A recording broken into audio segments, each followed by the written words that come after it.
We had a client that we worked with, and she was really struggling with profitability. She kept raising tuition. She actually did 3 tuition increases within a 15-month cycle, and she still could not catch up. So I helped her work with our 6 money leaks in schools, and she only used 3 of the 6 money leaks and cut her expenses by 50%. 50. She did not fire anyone, she did not slash any of her programs, and she did not work more hours. Again, the 6 money leaks are not hacks or spreadsheets. These are patterns. They are small decisions that feel so normal that your school does, but they quietly drain your school's profit. So if you've ever wondered why you're working so hard, but still not seeing the return, this is your first step to clarity. Click the link in the show notes and find out what it's actually costing you. All right. Welcome everyone to day 3. Once again, welcome everyone to day 3.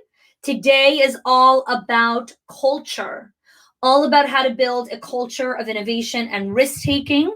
So thank you everyone again for joining me live here on day 3 of our Build to Last workshop. On day 1 of the workshop, we spoke about mindset and leadership drills. We spoke about understanding that you are a human and you're not a machine. We spoke about understanding how to release stress and invite calm. Yesterday, we spoke all about theme days and time blocking and understanding how to create a calendar that serves you. So before we dive into day 3, I want to hear from you guys. Who has done the challenge from day 1 of releasing stress and inviting calm? And who has done the homework from yesterday of sharing your theme days? So give me a yes in the comments if you've done your homework, or give me I'm doing it today commitment so I can hear from you if you are committed to continuing this process together with me, together with all the thousands. We have over 2,000 people registered for this amazing experience. You're in the arms and a community of amazing people. So let me hear from everyone. Yes to day 1. Amazing. Awesome. So good to see you all here. Struggle with the Google Calendar, but I'm determined. Amazing, Karen. So Karen, definitely connect with your advisor, and she can definitely help you out. So make sure that you do that. Michelle, day 1 and day 2, she's working on it. Mary, awesome. So this brings me into the second announcement that I want to make sure that I make. Make sure you have access to your workbook. Every single day, our team emailed a link to the workbook again, in case you haven't had access to it. In the replay email at the end of every single day, we send out an email with the replay. Inside there as well, there is the link to the replay. So make sure you check your inbox. You can also ask your accountability advisor. If you are not connected yet with your advisor, we did send out a personalized email this morning from each of your advisors with the link to their Facebook profile so that you can friend request them and you can become friends with them so that they can connect with you. Again, advisors are only for people that are in the Facebook group and have an active Facebook profile in order for the advisor to connect with you. If you are in day 3 and you still have not connected with your advisor, that's okay. Some of you just joined or just registered, and so you may not be on their spreadsheet yet, but please put in the comments that you don't have your advisor yet, and we will do our best to connect you with her as soon as we possibly can. So that is my next announcement as far as advisors go. The next thing is I want to update you on the rest of the schedule for the Build to Last workshop. I'm here today, obviously, with you guys for the next hour, and tomorrow is our final day. We're talking about conflict, specifically inner team conflict. So give me a yes in the comments if you have dealt with conflict in the last 48 hours. Conflict meaning a difficult conversation, a escalation, whatever it is. Yes, all of you should be writing yes, because 90% of your day is actually about conflict resolution, conflict management, conflict de-escalation, all of those things. So tomorrow is all about conflict. So make sure that you are registered and that you'll be joining us tomorrow. Monday, I am doing a special bonus session on coaching, understanding what the different types of mentorship and coaching and advising. So I will be teaching that live in the Facebook group only. There will not be a Zoom link for that. It is only in our Facebook group on Monday. On Tuesday, Sara, our head of community, all of these events are in the Facebook group. So if you want to make sure that you come to that live, all of those events are in the Facebook group. Diana, great question. All of that is in the event. So Kadri, who's our director of operations. We have Lauren, who's our head of marketing. They're making sure that all of those events are in our Facebook group for my Monday session on coaching and for my Tuesday session. Not my Tuesday session, sorry. Our Tuesday session is going to be with Sara, who is our head of community. She is going to be teaching you guys about what accountability means and how she really creates a culture of accountability with our members to help them get transformational results. Yes. All of the lives in Facebook will be recorded. They will all be available for you to have access inside of there. So don't worry about that. They will also be on the podcast later that day. So if you do not have Facebook and you want to listen in, they will be on the podcast as well. So make sure you are subscribed to the Schools of Excellence podcast. If you are live here with me, or if you're watching the replay and you are not yet subscribed to the Schools of Excellence podcast, please stop what you're doing right now. Open up your iPhone or your Android or wherever you are. We are everywhere. We are on Alexa, we are on Android, we are on Google Play, we are on iTunes, and subscribe to the Schools of Excellence podcast so that you never miss an episode. So I'll give you guys a second to do that while I finish my announcements and answer some questions.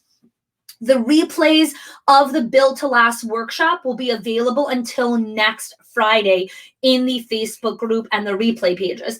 Then they go down. So if you want to make sure that you rewatch them, definitely take the time over the next couple of days. That's how long the replays will be available for. Mary, what time on Monday and Tuesday? All of that is in the event section. I don't know the time offhand, but it's all in the event section. And maybe we'll include that in the replay email, letting you guys know an update on what is coming up next week. Again, if you do not have an advisor, hopefully our advisors are inside of here as well, and they can respond to you and help you guys with that. Again, Facebook is very interesting around blocking people after too many messages or tagging or all of those things. So please bear with us as we work through the tech as well. We do see you. We notice you. We want to help all of you.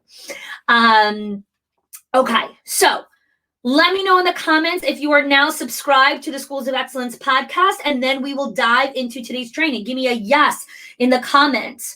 Laura is, yes, one of our top advisors. Amazing. Lots of yeses here. Yes, yes. Amazing. Just look for the podcast. Couldn't find it. It's called Schools of Excellence. So schools, plural, of excellence. It's everywhere where you get podcasts. Excuse me. So definitely check that out.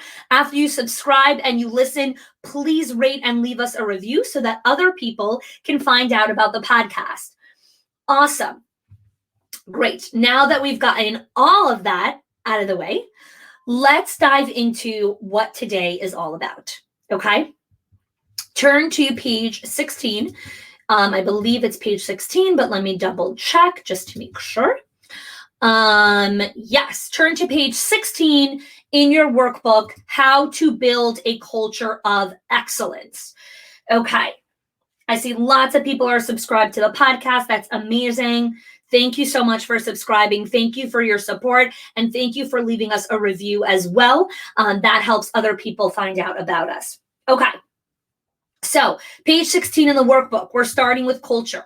The school culture is an effect of the leader's daily behaviors, actions, and routines. I want you guys to write that in the comments right now as a reminder for yourself.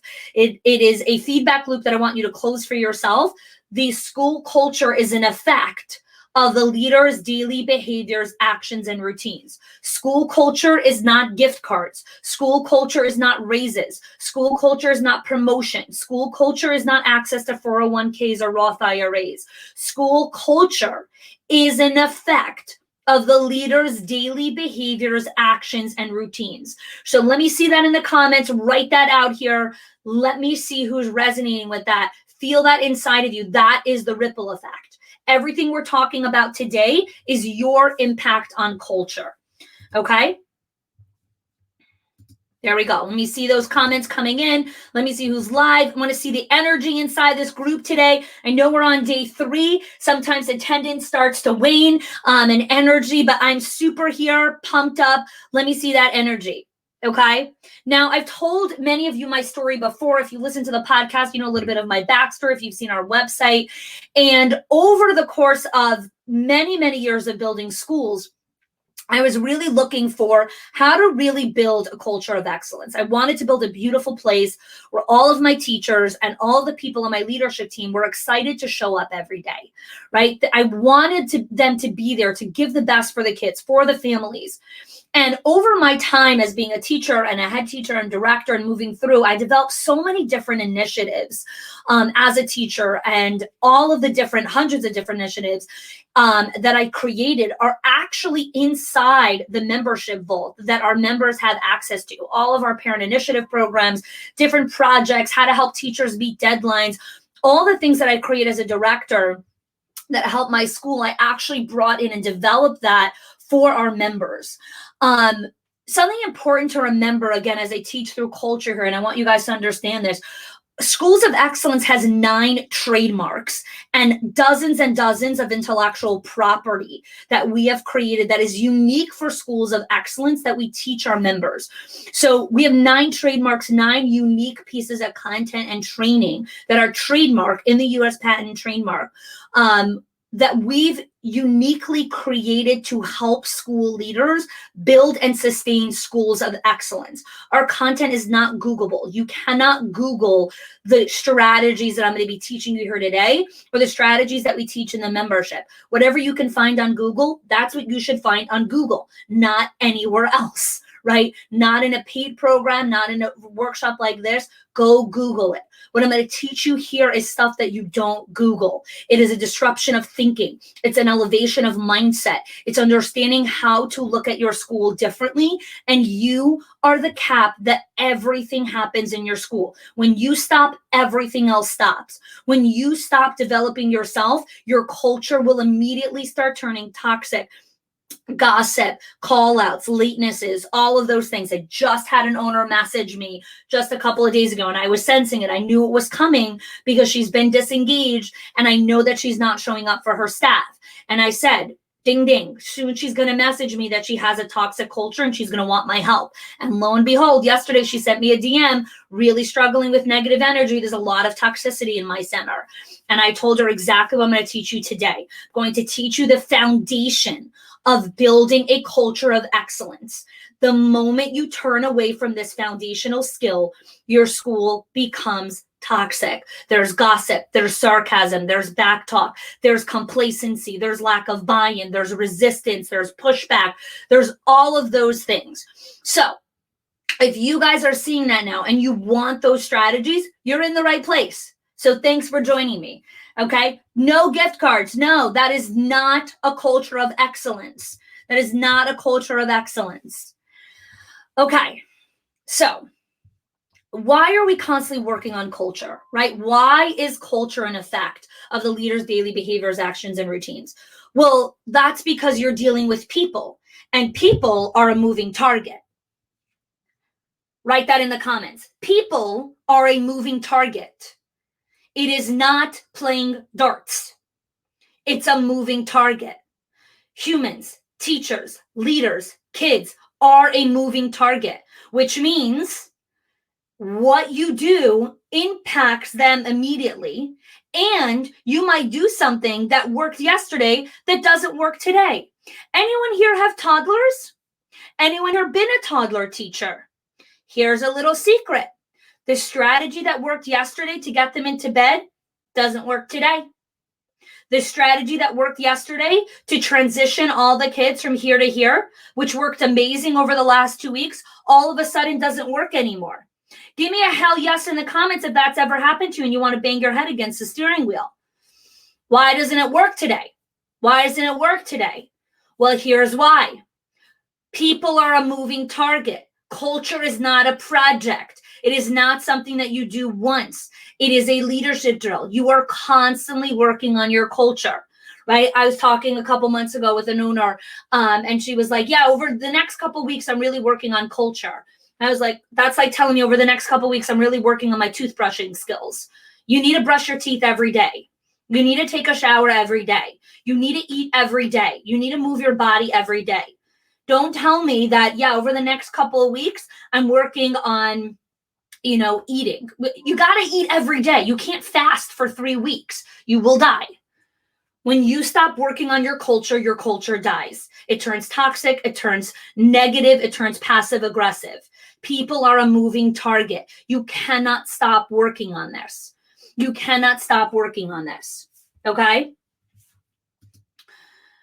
This is why you cannot have a one-trick pony.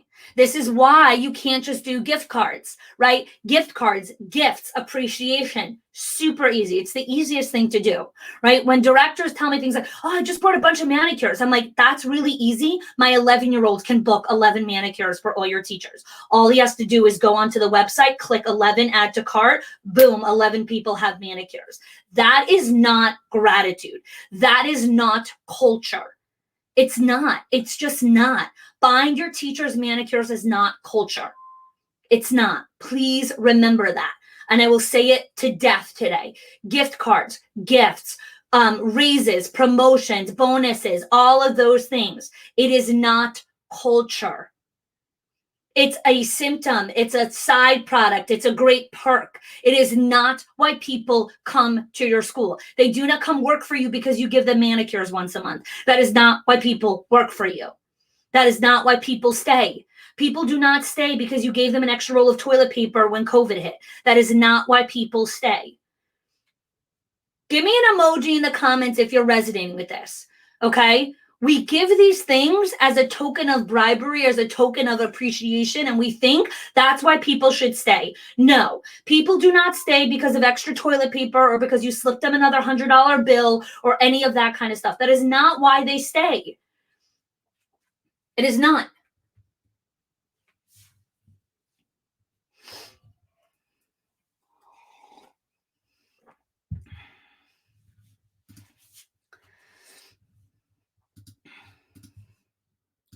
Good stuff. So how are we going to start knowing how to build this culture, right? I keep talking about this isn't it. So what is it? What is a culture of innovation and risk-taking? Well, I'm going to ask you guys to do an exercise now that is going to look so simple, but is going to be so brutally hard. So here we go. Page 16. Fill in the blank. I'll know we've achieved a culture of innovation and risk-taking when I see, hear, and feel X. A lot of times people say, well, I know what I want. I want this. And I'm like, okay, well, what do you want to see in your culture? How are you going to know that you have a culture of innovation and risk-taking? What do you need to see? What do you need to hear? What do you need to feel? You need to be specific. You need to be specific. Hashtag specific, specificity, clarity. You need to tell your people exactly what you want to see. So let me know in the comments. What do you need to see in order to know that you've achieved a culture of innovation and risk-taking? How will you know when you've achieved success? What does it look like? C. Fill out the first one. C.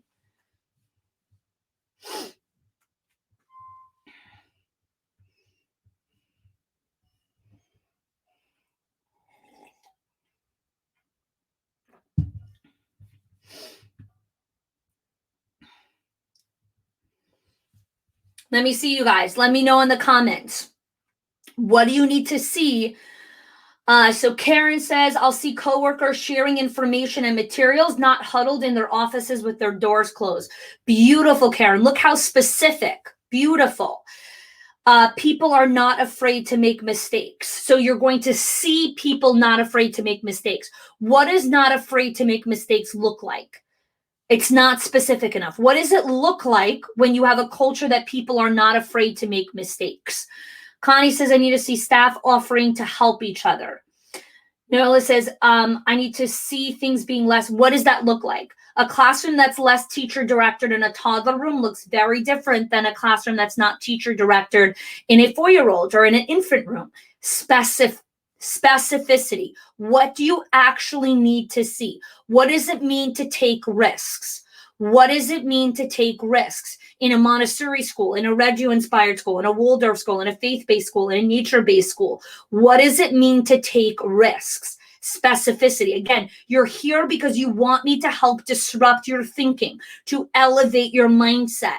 So your first answer is never the right answer, right? Because you gotta dig deeper. What does ownership mean? What does it mean when you see ownership? What does that look like? What does it actually look like when someone owns something? Okay, we'll see teachers feeling comfortable by using new innovative approaches in their classroom. What does that mean? What does that look like in the block center when they use an innovative approach? What does that look like in the art center? What does that look like in the writing center? Specificity. Again, I'm drilling in because you came here to learn how to build a culture. I'm not giving you answers. I'm giving you questions to ask yourself. Dig deep. Okay, I want to see teachers handling parents on their own without so much guidance from administration. Okay, so what does it mean, less guidance from administration? Does that mean they don't get to ask administration any questions? Does that mean they've decreased the amount of questions? What does that actually look like? Okay, let's see some more here. Consistency. Consistency in what? People in other spaces, trying new things, working with kiddos in all ways, teachers working together to help each other, and brainstorming all day. Do you really want to see people brainstorming all day in an 8-hour shift? Do you want to see teachers brainstorming all day? Specificity, right? I would like to see you guys having a specific time block that you brainstorm at least 3 times a week. Show me what that looks like. Give them the expectation. Okay, give them the expectation, a buzz, an excitement to engage and teach children. What does a buzz mean? Okay, that word can mean a lot of things. There's a lot of people after they have alcohol that are buzzed. What does buzz mean in your school? What does buzz mean in a 2-year-old classroom? Positive communication among staff and children. What does positive mean? What does it mean when there's positive communication? Does that mean everyone's smiling? Does that mean they're using specific words? What kind of words do you want them to use? Does it matter which age group? Does it matter who they're talking to? Specificity. I told you this seems easy. It is not. This is the hardest exercise you will ever do when it comes to culture. When you get clear on this, that's when the magic happens. When you get clear, that's when the magic happens. Okay, so that is C. Let's go to the next one. Hear. What do you need to hear in your school to know that you've achieved a culture of innovation and risk-taking? What do you need to hear at your staff meetings? What do you need to hear in the hallway? What do you need to hear in the teacher's lounge? What do you need to hear at drop-off? What do you want to hear at pickup? Specificity. Guys, when you get clear, that is when you can hold people accountable. When you tell someone, this is what I want to see at drop-off, and then they have trouble doing it, now you can hold them accountable to it, right? But when you tell someone, be positive, well, what do you mean? You want me to be positive all day? No one's positive all day. Welcome to real life. You're allowed to be frustrated every once in a while. Don't tell me I need to be brainstorming all day. Don't tell me I need to be intentional with the children all day. I'm intentional right now with you guys for an hour, but I don't do 8-hour trainings like this in a row. That would kill me. Okay, I have super high energy, super focus, super intention. And right after this, I have an hour nap scheduled. It's on my calendar every day this week. 45 minutes after I do Build to Last, I shut my eyes.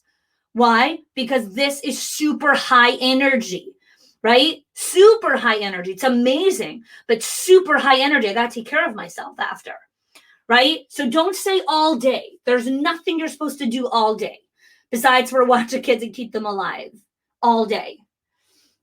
Visual kindness amongst staff. What do you want to hear?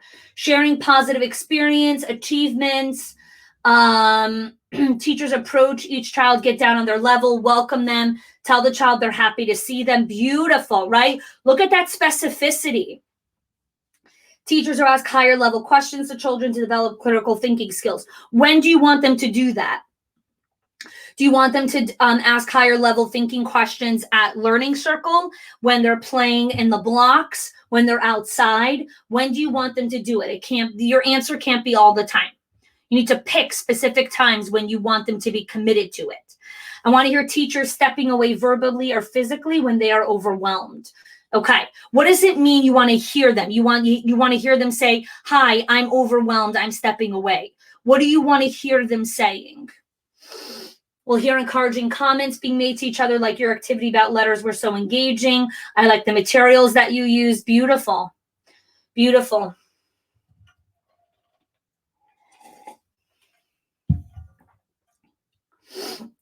Okay, let's go to the next one. Feel. What do you want? What do you need to feel when you walk into the building to know that you've achieved a culture of innovation and risk taking? What do you need to feel?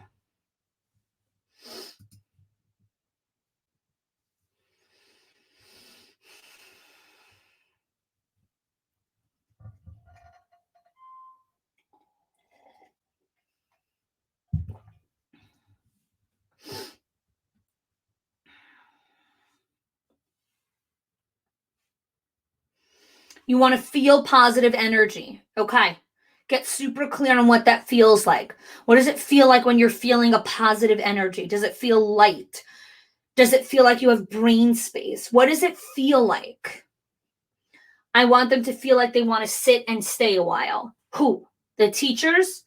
You want to feel excitement. You want to feel encouragement. Again, remember, this is hard.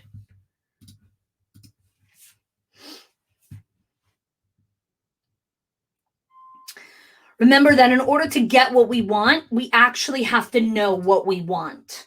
I always tell school leaders the biggest problem school leaders have is that they don't know what their biggest problem is. The biggest challenge that school leaders have about their culture is they don't know what they want when it comes to their culture. They know what they don't want, but they don't know what they want. And so when you know what you don't want, whatever you focus on, you get more of. So you're constantly focusing on what you don't want, so you get more of that. When you learn how to shift your energy and you live in a high vibration of this is what I do want, that's what you start to create more of. We're going to talk about that more today when we have our two guests that come on. I always give the example of, it's like when you come into a restaurant and the waiter says, "What do you want to eat? What would you like to order?" And you say, "I want food and I want a drink." What kind of food do you want? Do you want an appetizer? Do you want an entree? Do you want fish? Do you want meat? Do you want sides? Do you want vegan? Do you want a dessert? Do you want a sweet dessert? Do you want a savory dessert? What kind of drink do you want? Do you want a coffee? Do you want wine? Do you want red wine? Do you want white wine? Do you want a beer? Do you want liquor? Do you want a cocktail? What would you like? There's so many different types of food and drink. You have to be specific. You can't just say, "I want a culture of innovation and risk taking." You can't just say, "I want a culture of excellence." You can't just say, "I want this and this." You've got to be specific about what you want. And then you create a plan of how to get there, right? This is what we do in our inner circle, in our owners group. People tell Sara, our head of community, what they want. And then she shows them the path to get there. She shows them the training, the coaching, the accountability, the mentorship, the role playing that it takes to get there, right? You can't just say, "Oh, I want this, and now I'm going to go get it." How are you going to get it? What's your plan to get there? What are your action steps to get there?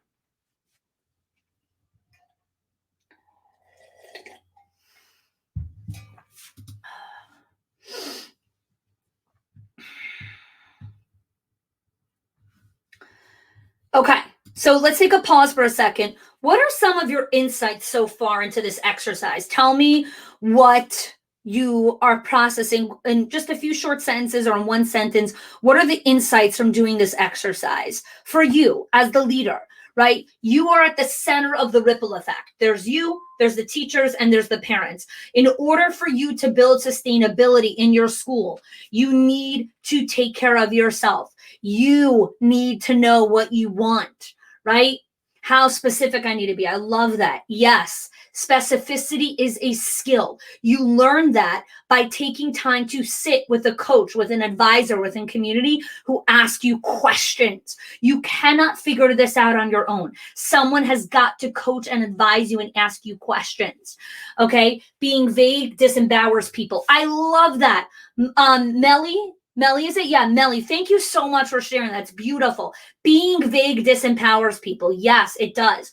Specificity. Things are ever changing. Specificity is key. I appreciate how you showed examples. I know we tend to give broad strokes. Yes, and that's normal. That's human nature. And then you jump into a session like this, you're like, whoa, I need to be more specific. Okay. Can you build a culture of excellence with the team, or does it need to be created by the leader? Absolutely. Every single person can create a culture of excellence within their own team. One of the trainings that I do is something called Own Your Own Development. And I do that training specifically for teachers.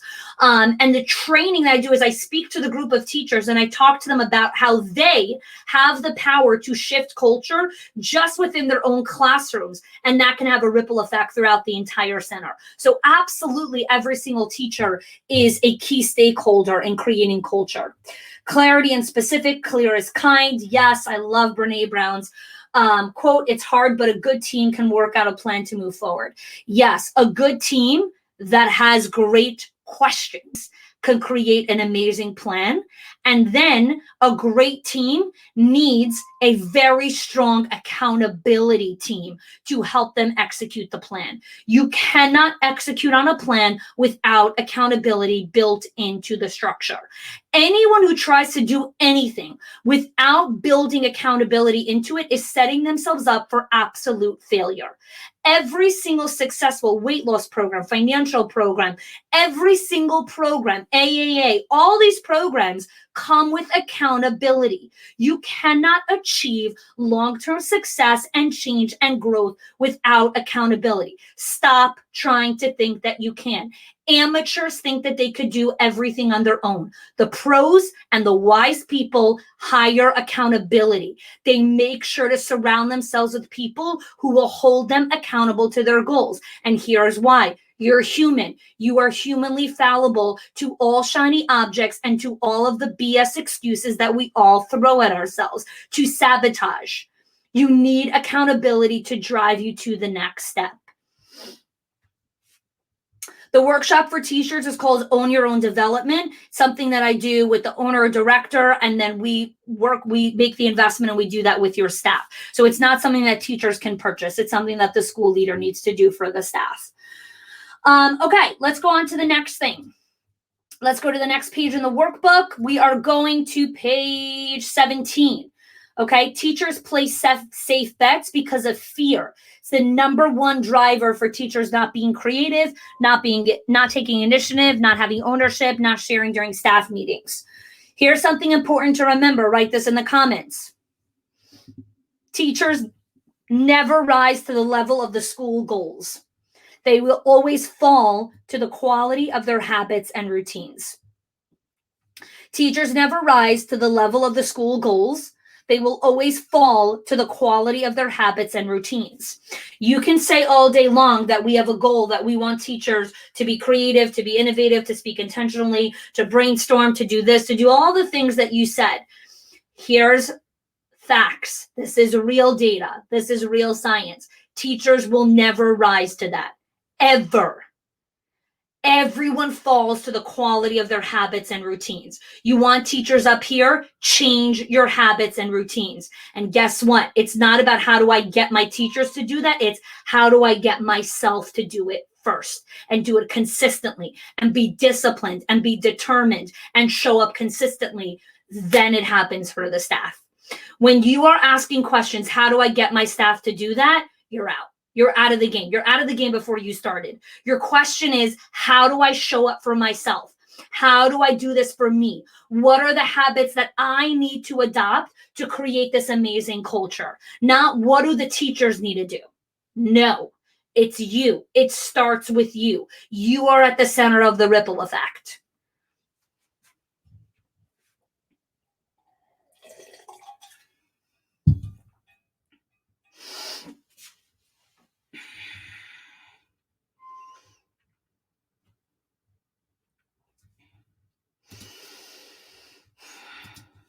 So if teachers don't rise to the level of our goals, right? What's really going on, right? They're placing safe bets because of fear.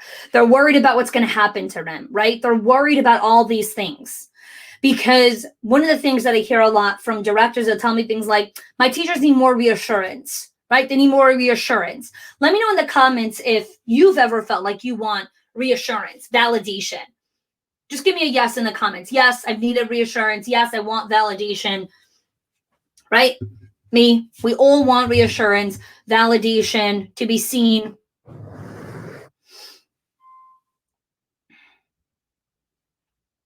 All the time. Yes, yes, I need validation. Okay, yes. Here is the fallacy of reassurance. No matter how much we get, it's never enough. No matter how much reassurance we get or however much validation we get, it's never enough to make us do the thing. You can never be reassured enough. And now you're like, okay, I have enough reassurance. Now I'm ready to take the leap. It doesn't happen. You still are terrified in your pants. You're ready to pee. You still do it scared. There's no such a thing as 100% reassurance. When you got married, for those of you that are married, there's no 100% reassurance that the marriage is going to work. You have to do the work. When you have a child, it doesn't come with 100% reassurance policy. This kid's going to grow up to be a great kid. There's zero reassurance in life for everything. You will never get 100% guarantees. Not on your marriage, not on your health, not on your relationships, not on your kids, not on anything. Nothing comes with 100% guarantee. Everything has a risk. Everything. Every single thing that you do comes with risk. There's no such a thing as, oh, I did this, so now I'm 100% guaranteed that that's not going to help me. Please get that out of your brain. There is no such a thing as 100% guarantee. Nothing is 100% foolproof. Nothing. Nothing. So what you actually need to start doing is stop hunting for reassurance all day and start looking how to build your confidence so you could take bold and daring moves. You will never be 100% ready. You will always be scared. There will always be a component of fear. That will always be there. The question is if you're going to fall prey to it. You will never get 100% reassurance to feel like, okay, now I feel 100% reassured. I'm ready to dig in. When members join our inner circle, I tell them all the time, there is no 100% guarantees. Here's the 100% guarantee I could give you. If you show up and you do the work and you're committed every single day, you're disciplined, you're consistent, you show up, you do the work, you step back up after you fail, you step back up again after you fail again, you step back up again after you fail for the 100th time. Here's what I can guarantee you. You will see results. You will see results. But you got to be ready for all of that. The failure, the disappointment, all of that comes with it. Yes, you still do it scared. Okay? This is why it's so hard to bet on ourselves, right? This is why it's so much easier to invest in the teachers. So it's like, okay, well, if it doesn't work, oh, well, you see, you didn't do it enough, right? But then when you invested yourself and it doesn't work, it's like, 1 second, that means I'm not enough. No, it's not. It doesn't mean you're not enough. It means you need to keep working. It means you need to keep at it. Don't run away from scary shit. Run towards it. Run towards it. Yes, live like no one today so you can live like no one tomorrow. Love me some Dave Ramsey stuff. Yes. So, in about 2 minutes, I'm going to invite our owner and director to jump on here. I want to share one more specific practice with you when it comes to building a culture. And that is the difference between gratitude and appreciation. The foundation of building a culture of innovation and risk-taking is, yes, so Susan, the supervisors that thrive on making you fearful are the supervisors that are so terrified to make a move. They are terrified. And so they're like, okay, well, I got to make you fearful also, right? So here's the thing. Fear, blame, shame, those tactics work. I'm not going to tell you that they don't work. They do work, but they're not sustainable. Fear, shame, blame, finger pointing, it works. People wouldn't continue doing it if it didn't work. It works, but it's not sustainable. And it's not building a culture of excellence. And no one wants to work in those places. Yeah, it works, but it doesn't build trust. It breaks trust, right? But don't say it doesn't work. They work, but it's not sustainable in the long run, right? You can fear someone into doing something. They'll do it in that moment because they're terrified, but then they're going to be like, sayonara. Okay? So let's talk about the difference between gratitude and appreciation. Okay? So we have a podcast episode on that. Let's put the link over here in the comments. It's episode 3. It's called the Gratitude Matrix. I'm going to explain it here very quickly, and then we're going to bring on our friends. The reason why you need to do gratitude and why it's something I talk about all the time. I had an owner tell me the other day, she's like, how many times can I talk about gratitude? I'm like, every single day. I just had a conversation with an owner who's been with us for 3 years, and I asked her to rate her gratitude on a scale of 1 to 10. She gave herself a 6. She's been doing this for 3 years. Why'd she give herself a 6? Because she's human, and things have been happening in her life over the last 3 weeks, and she fell off the bandwagon.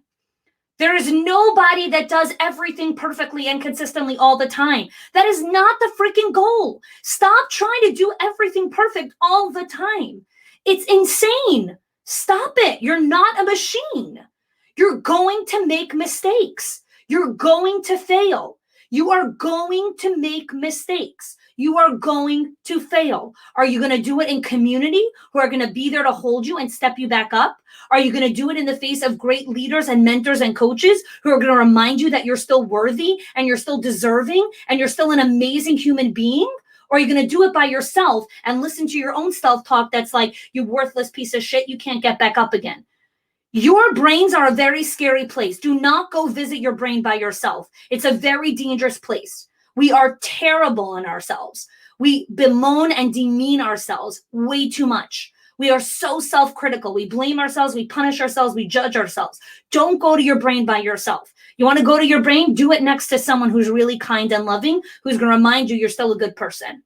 Because when you make a mistake, do it in the face of other people who are going to remind you you're human. You made a mistake. I still love you. We all are our worst critics. Do not go to your brain by yourself. It's a very dangerous place. Just like you would never go to an alley by yourself in the dark at night in New York City, do not go to your brain. It's even more dangerous than that. Do not go to your brain alone. You need to do it with community. Do it with good, kind people who see you for who you are. Okay. We are all our worst critics. It's a disaster. Okay. Where are my good friends, Sara and Susan? I hope I'm promoting the right people here, Sara. Goodness, I hope I'm doing the right people because there's so many Saras on here. Let's see. Let's see if I did a good game of Russian roulette and brought on the right people.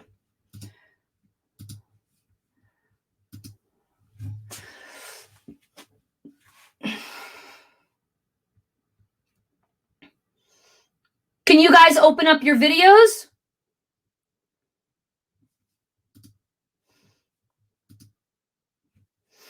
I can't see myself. Not letting us. It keeps giving me an error that says I can't start the video because your host has stopped it. Yeah. Yes. Okay. Okay. So I need to make you a co-host. The problem is I don't know if I can make you all co-hosts. Let's see here. Can you try to work your video now? Oh, hi, Sara. Oh, yay! We did it. We did it. We did it. And I picked the right Susan and I picked the right Sara. Lucky me. Hello, Sara Schreiner and oh my gosh, Susan, I forgot your last name. My apologies. What's your last name? Susan what? Susan Schuller. Susan Schuller. Thank you. My goodness, I am sorry. Welcome, both of you, to the Build to Last workshop on day 3. So I met Sara quite some time ago. We had a conversation about her school, about her vision, her mission, what she's doing in Sunshine Academy where she lives. And then I later got the privilege of meeting Susan, who joined our directors in our circle. And really what I want to chat with you guys today is about your specific habits in building your culture. I know that it started with Sara working with the staff. And then eventually, as she started to, delegate those director and day-to-day operation responsibilities to Susan, and then Sara started to be more responsible for culture from a more higher level. I should lower my camera, from a more higher level standpoint. So Sara, why don't you kick off? Tell us a little bit about your school, and where your culture was when you first joined us. We, in the last few years, have went from one location with one school, primarily are taking care of students ages 2 all the way up through 12. And then over the last year have grown to 2 locations. And I would say our culture, I don't know that we've ever had a really bad culture, but I don't think I quite knew what thriving looked like. And so I think when we joined when I started working with you, it really gave me some insight into what was each person in the company's role and responsibility in helping shape culture and helping maintain it. And so, I was called Sara Sunshine when I was a little girl. And so, that's where Sunshine Academy came from. So I've always been glasses half full, seeing the world through colored glasses.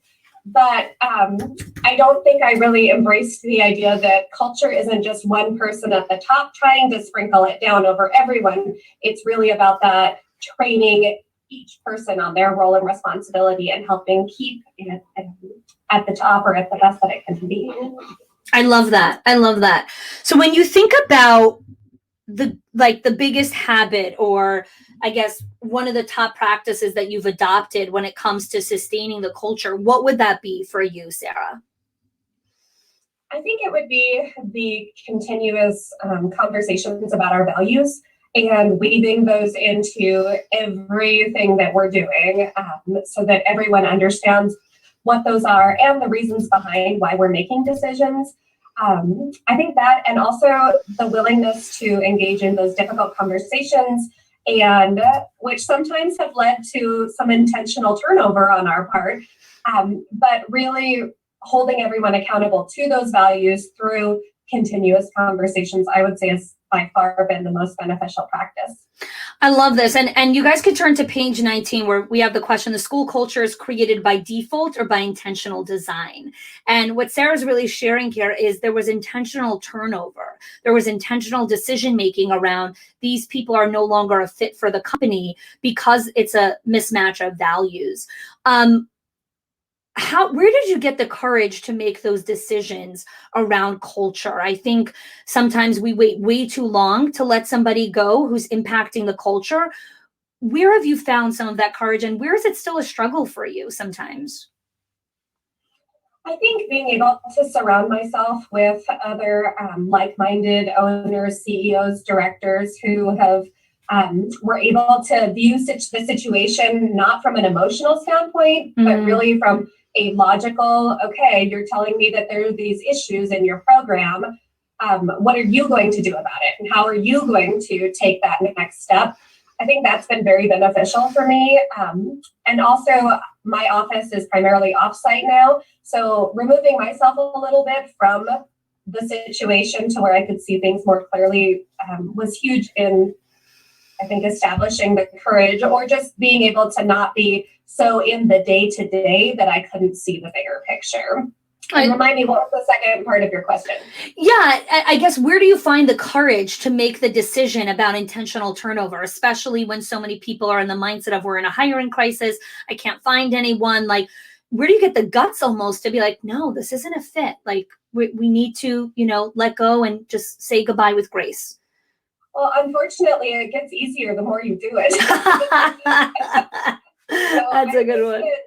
When we first started seeing that we were really minimizing the effects of some of the behaviors that these certain individuals were engaged in. And so when we stopped and really gave them the value and analyzed, okay, how much is this really impacting our team, our clients, our students as a whole, it was much easier to make those decisions when we we stepped out of the, oh, it's not a big deal. Oh, we'll just, we'll deal with it tomorrow, or I'm sure it'll get better tomorrow. And that wasn't always the case.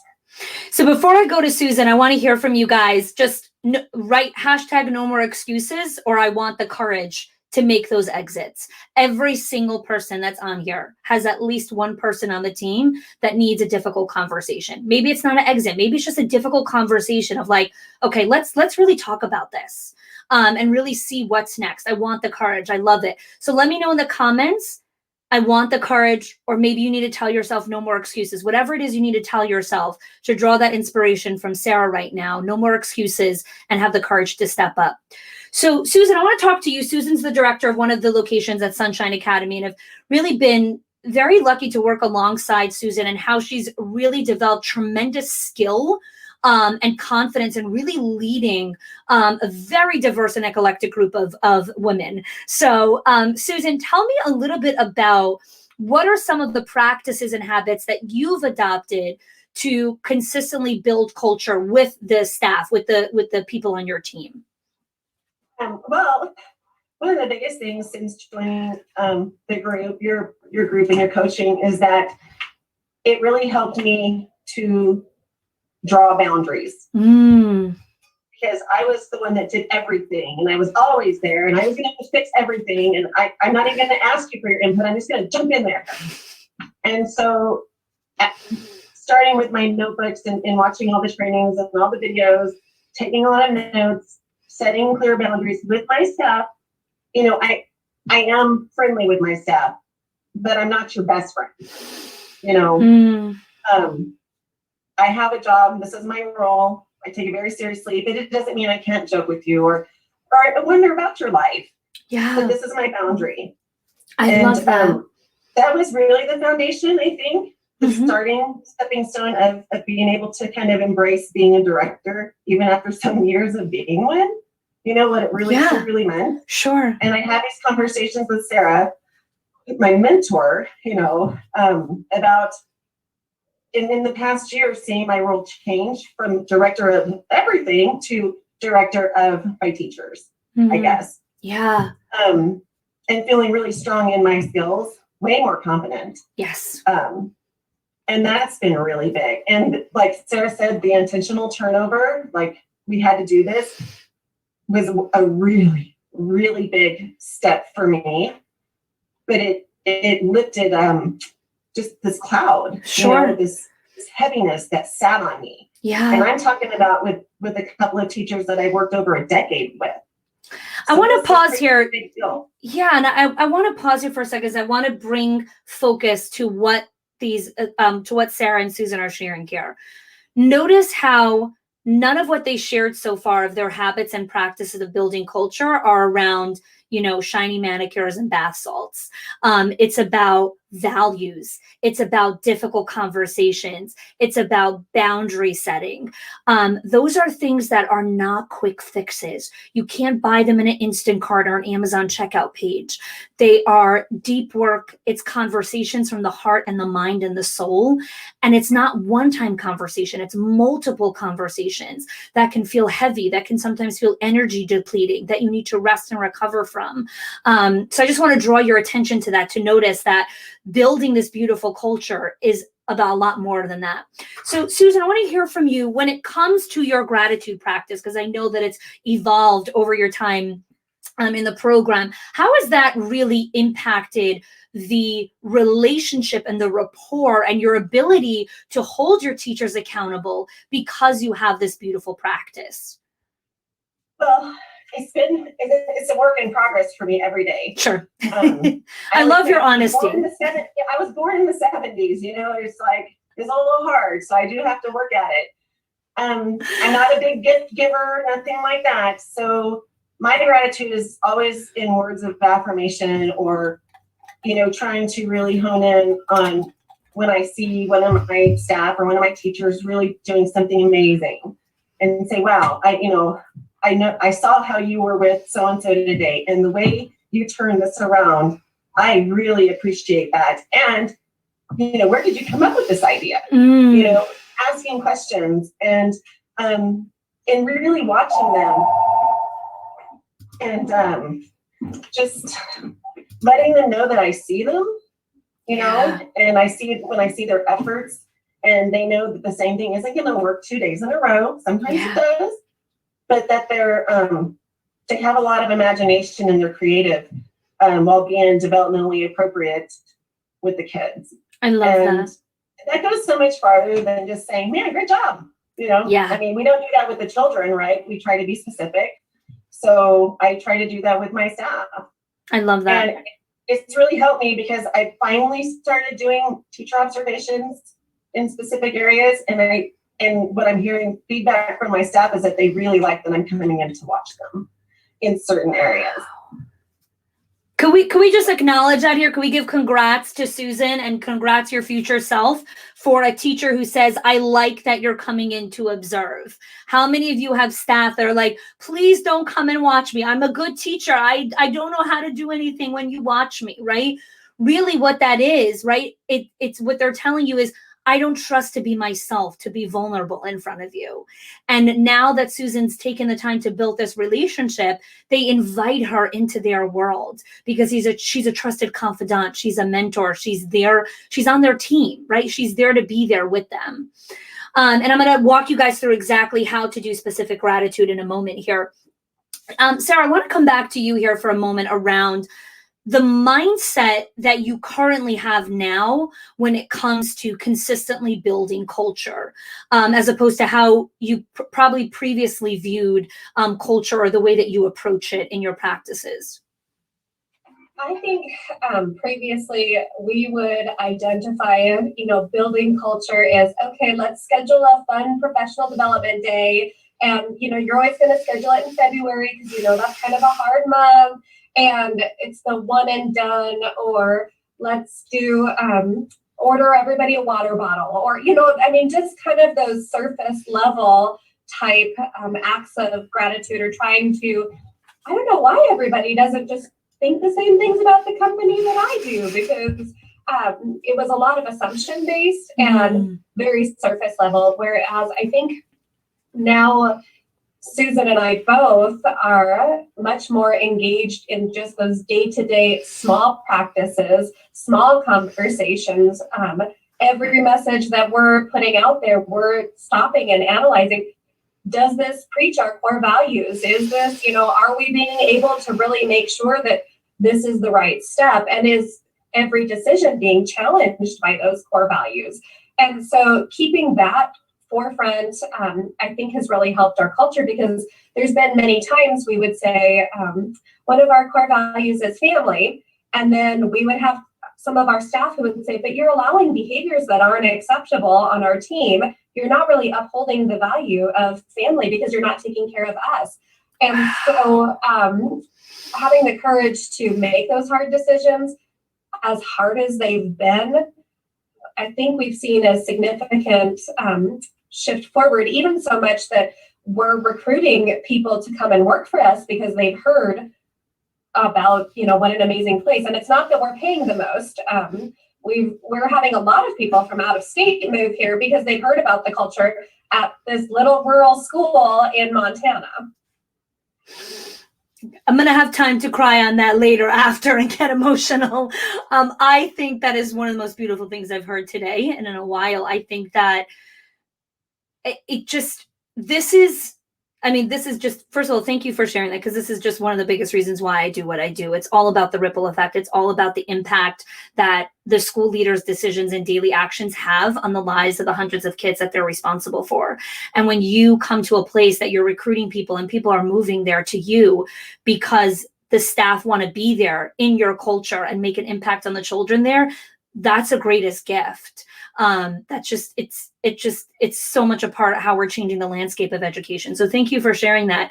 And it's just, again, this reminder that it's only through the hard work that you get to this beautiful place, right? And they're not done yet.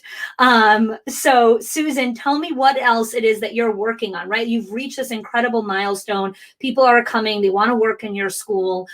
You're not struggling with hiring or staffing or some things that a lot of other schools are struggling with right now. What is next for you guys? You guys are in such a beautiful place. I think one of the things that I'm actually working on, and it's every day, like I said earlier, is it's my own mind shift that I don't have to be the fixer of everything. That it's really, I'm actually working when I'm out in my classrooms and observing. That's work. You know, it's not that I'm not doing anything, but I have to remind myself, Susan, you're working. You're the director. This is what you're doing. It's okay, you know. I love it. And give myself a little grace for that. And to know that I make mistakes and every day and I reflect. And I always call it my thinking time. Is I live 11 miles away from where I work. So I spend that time in quiet in the morning and in the afternoon when I go home. Mm-hmm. And all I do is I just reflect on my day. What could I have done better? What went great? You know, wow, you know. And when I always have a question, I do my go-to to Sarah call and go, I got to tell you this, and it's really good for me. It's a really good daily practice. It's kind of my own self-care, you know, that I give myself that time. But that I'm actually really kind of shifting my role around. And it's a daily practice for me to be out and like, you know what, this is good stuff. You know? And it's the way I'm just build trust with my teachers, you know, is that, you know, not just being reliable, but that I'm visible. And I love what you shared. It's remembering, right? A big part of your job is not to sit in your office and just do busy work, right? When you're in the classroom, that's work, and that's building culture. I think that is so beautiful. As a reminder for the hundreds of people that are here live to remember your role as the director, as the leader, your primary role is the relationships. And relationships aren't built when you're sitting in the computer screen. They're built when you're connecting, when you're in the classrooms, when you're face to face, when you're there, when you're on the floor, when you're building those relationships. Sara and Susan, thank you so much for joining me here live. Thank you for sharing your story, for some of your strategies, and really just for providing hope and inspiration for what is possible when you stay committed to the journey. So thank you so much for joining. Can I add one thing, please, Holly? yes, please, yes. I just want to tell anybody out there who feels like they're stuck or feels like this is something that's not attainable. I've been in childcare since 2004. I've owned my own center since then. And we've seen slow growth and we've seen slow changes, but really having someone like you that is your accountability partner, that's pushing you outside of your comfort level, and not just supporting me as the owner and CEO, but also my team, has led to the most significant growth and changes that we've seen. So anybody out there that's looking for something or to move forward, get yourself an amazing accountability partner like Connie, because that really has made a huge difference in our program. Thank you, Sara. Thank you so much. And it's been just a tremendous privilege to work with both of you. So I appreciate the kind words. Thank you both for joining me. Thank you. So ladies and gentlemen, as we wrap up here at the top of the hour, I want to close off. Let me just, how do I move you from the group?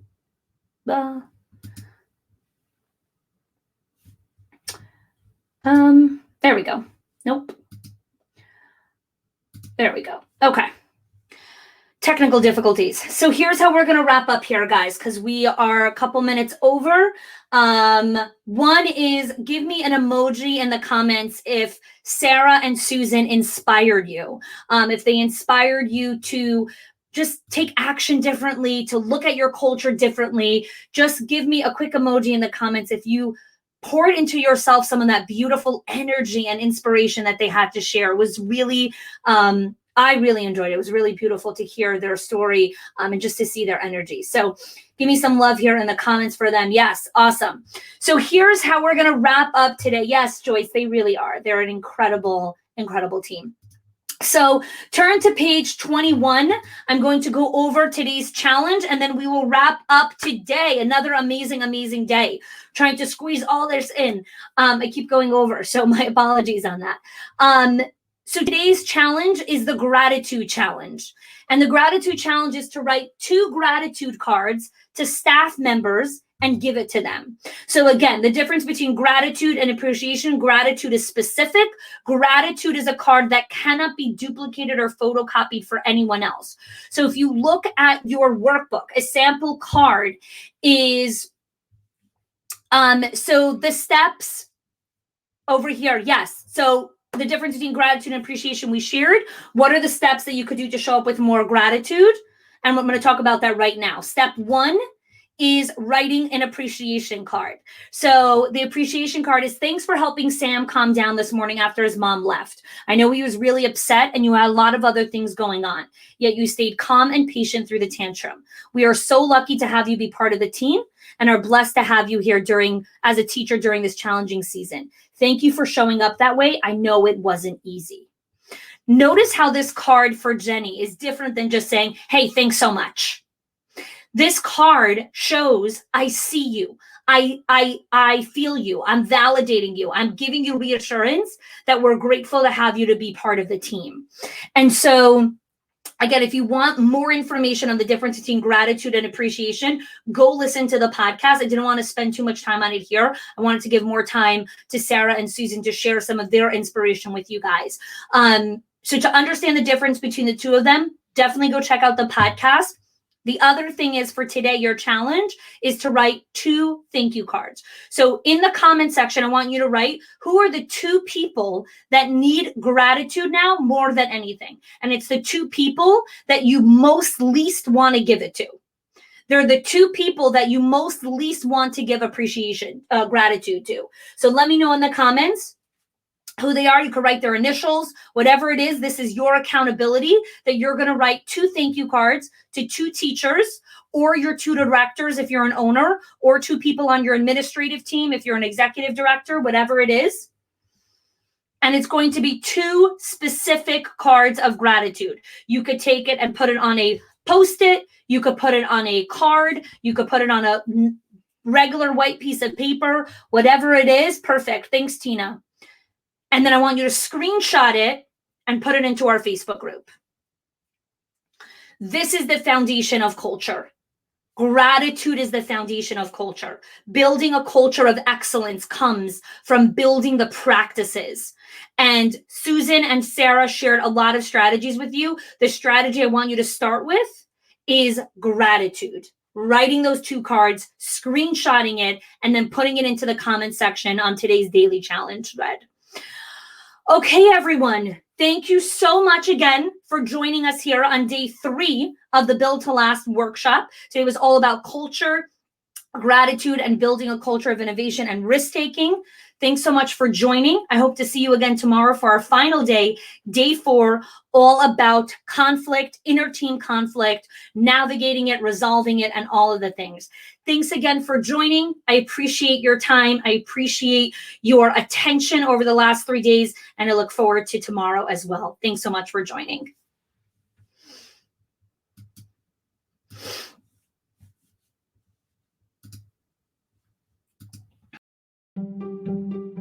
If your accountant has ever told you to cut back on professional development or slash your teacher appreciation budget or your staff development budget just so you could stay afloat, or has told you, hey, you probably can't go invest in that program, please listen. The problem is not that you're spending too much money on your people or yourself or your investment or your support system. It's that your school has invisible money leaks that are draining your profit, leaks that no spreadsheet will ever catch or accountant. So I created the 6 money leaks of schools that show you the 6 core areas that schools lose money every single month without realizing it. If you close even one of them, your profits will start to soar without sacrificing your team. Go get it now and stop blaming the things that are actually building your school.